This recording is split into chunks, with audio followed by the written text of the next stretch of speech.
Hello दोस्तों, welcome to my channel. दोस्तों, आज मैं आप लोगों के लिए जो रेसिपी लेकर आई हूँ वो बहुत ही आसान है और आप लोग इसको ज़रूर ट्राई करें। खास तौर पर अफ्तारी में आप लोग समोसों के साथ भी इसको ले सकते हैं। आज की रेसिपी का जो नाम है वो है खट्टी मीठी इमली की चटनी। दोस्तों, इसको आप चना चाट के साथ भी ले सकते हैं। ज़रूरी नहीं कि आप पकौड़ों समोसों के साथ ही खाएं, लेकिन ये बहुत ही डिलीशियस चटनी है। आप लोग इसको ज़रूर ट्राई करें। तो चलते हैं इसके इंग्रेडिएंट्स की तरफ और जान लेते हैं कि ऐसे क्या इंग्रेडिएंट्स आज की इस रेसिपी के लिए यूज़ होने जा रहे हैं। इसके लिए सबसे पहले आपको एक पैन चाहिए, उसमें आपने इमली ले लेनी है 1/2 कप। उसके बाद आपने 2 ग्लास पानी डाल देना है इमली में।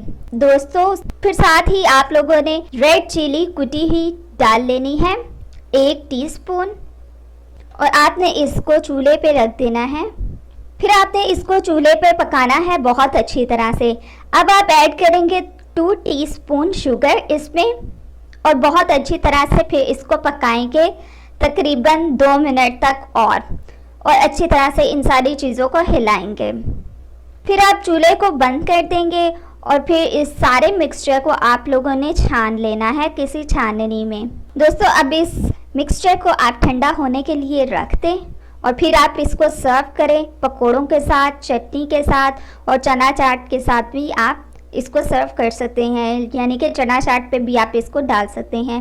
दोस्तों, ये रमज़ान की बहुत ही स्पेशल रेसिपी है, आप लोग इसको ज़रूर ट्राई करें। कमेंट बॉक्स में हमें कमेंट्स करना बिल्कुल ना भूलें।